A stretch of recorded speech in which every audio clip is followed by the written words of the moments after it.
और फिक्र के नए जाविये, नए अंदाज। इस्लामी निज़ाम सेहत के साथ अल्लाह हेल्थ सिस्टम में आपका मेज़बान, आपका तबीब, आपका मॉलेज, herbalist, naturopathic doctor Jameel Mehrvi आपको खुशामदीद कहता है।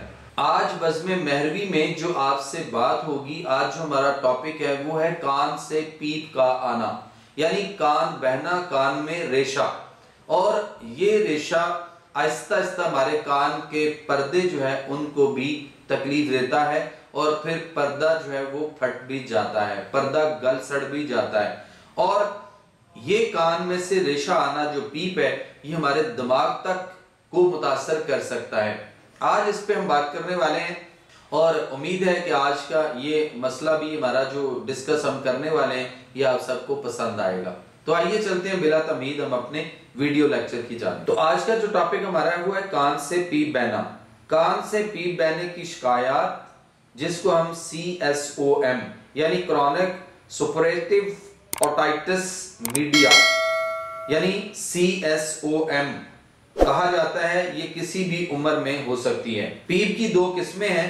पहली किस्म में पीप सफेद, मिकदार में कम और गैर बदबूदार होती है, जबकि दूसरी किस्म में पीप गाढ़ी, बदबूदार और मिकदार में ज्यादा और पीले या गहरे रंग की होती है। पीली किस्म की पीप अमूमन मुस्तकिल नज़ला, जुकाम, खांसी या गले की सोजिश से हो सकती है और इसकी वजह यह है कि कान, नाक और गले तीनों सुराखों का ताल्लुक एक साथ गले ही से होता है, लिहाजा तीनों में से किसी एक की शिकायत से दूसरा हिस्सा जरूर मुतासर होता है। कान की एक नलकी नाक के पीछे गले में खुलती है, इसलिए नाक या गले की सोजिश से कान मुतासर होता है, मगर इस किस्म के मरीजों को आम तौर पर जल्दी आराम आ जाता है।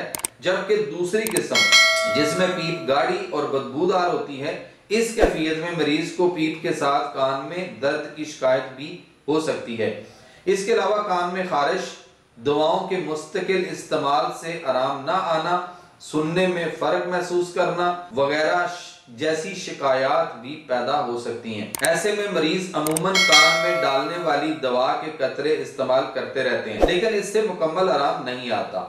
दरअसल दवा के कतरे उस वक्त तक कारआमद होते हैं जब तक कि उन्हें कान को अच्छी तरह साफ करके कान में ना डाला जाए। दूसरी सूरत में ये कतरे कान के पीप के साथ ही कान से बहकर बाहर आ जाते हैं और दर्द के लिए बेसूद साबित होते हैं।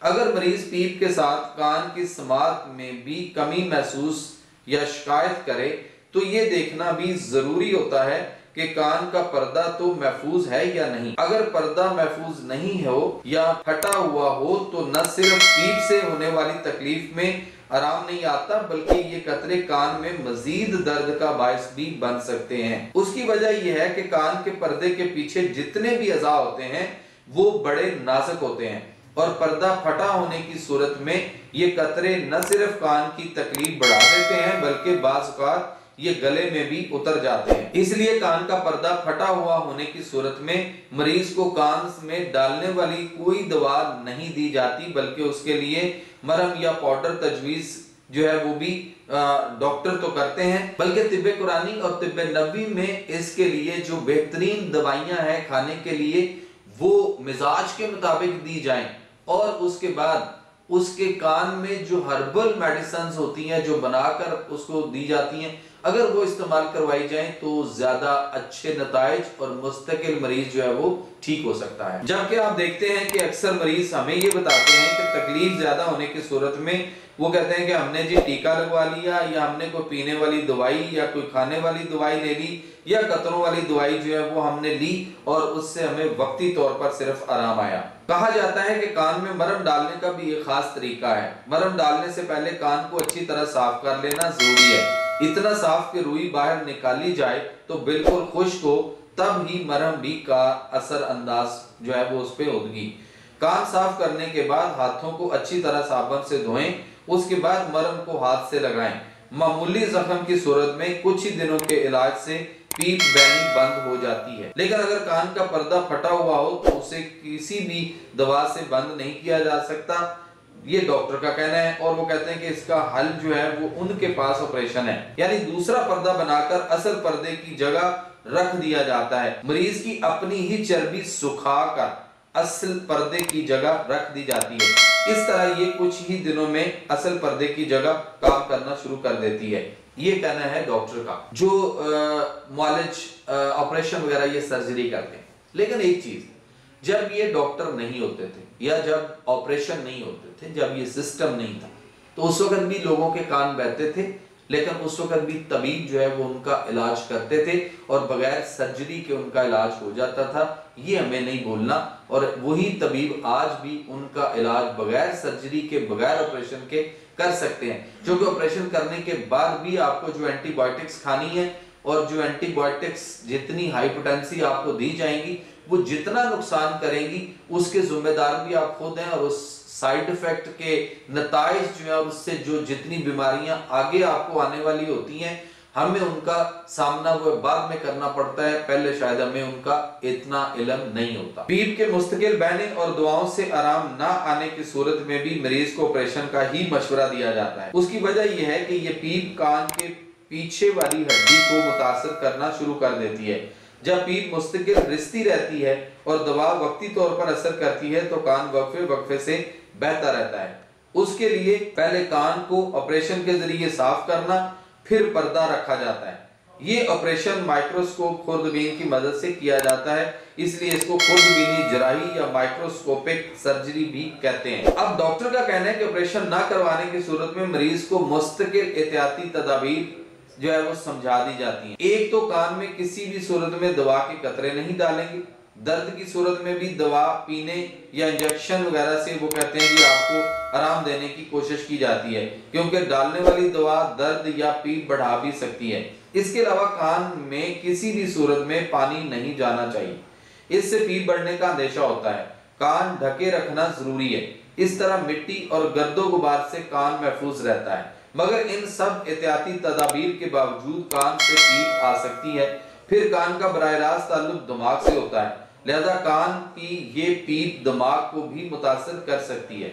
उसकी इलामात में कान की पीप के साथ मरीज को सर में दर्द, चक्कर आना, उल्टी या मतली की कैफियत शामिल है। ऐसी सूरत में मरीज को किसी ताखीर के बगैर जो है वो फिर किसी माहिर तबीब, मुआलिज, जो हर्बलिस्ट, नेचुरोपैथिक डॉक्टर होता है उसको मिलना और उसका मशवरा करना चाहिए। अगर कान से मुस्तकिल पीप बहती रहे तो कान की समात भी कम जोर होती चली जाती है। ऐसी सूरत में कान के ऑपरेशंस में बाज दफा ये देखा है कि कुव्वत जो समात है वो भी हमारी जो है वो बाज दफा मुतासर हो जाती है। उसकी वजह कि कान से मुस्तकिल पीप बहते रहने से कान की हड्डियां भी गलना शुरू हो जाती हैं। ऐसी कैफियत में फिर ऑपरेशन जो है वो क्या करेगा, जब आगे जो है वो दीमक की तरह उस एरिया में मसले पैदा हो गए।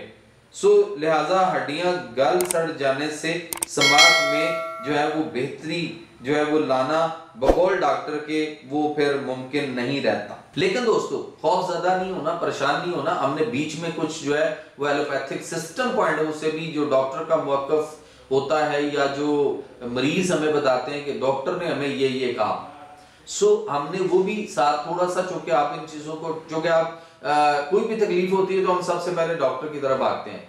वो जो कुछ हमें बता रहा होता है वो हम सारा याद करते रहते हैं, हमारे ज़हन नशीन होता है और फिर हम जब किसी तबीब मुआलिज के पास जाते हैं तो हम ये सारी बातें उनको भी बताते हैं। तो इसमें खौफजदा नहीं होना, इसमें परेशान नहीं होना।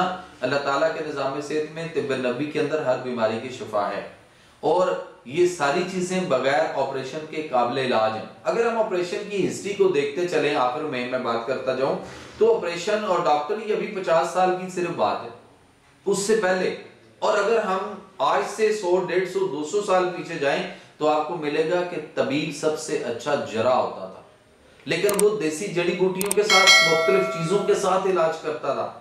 वो अंग्रेजी दवाइयों की तरह से, अंग्रेजों की ये जो क्या कहते हैं एंटीबायोटिक्स हैं, जो स्टीरॉइड्स हैं और ये जो सारी पेन किलर हैं और इन चीजों से वो ना ये होती थी और वो लोगों के अंदर भी उस वक्त ना गुर्दे फेल होते थे, ना जिगर खराब होता था, ना हेपेटाइटिस होता था, ना मैदे का मसला होता था, ये मसाइल भी फिर नहीं होते थे।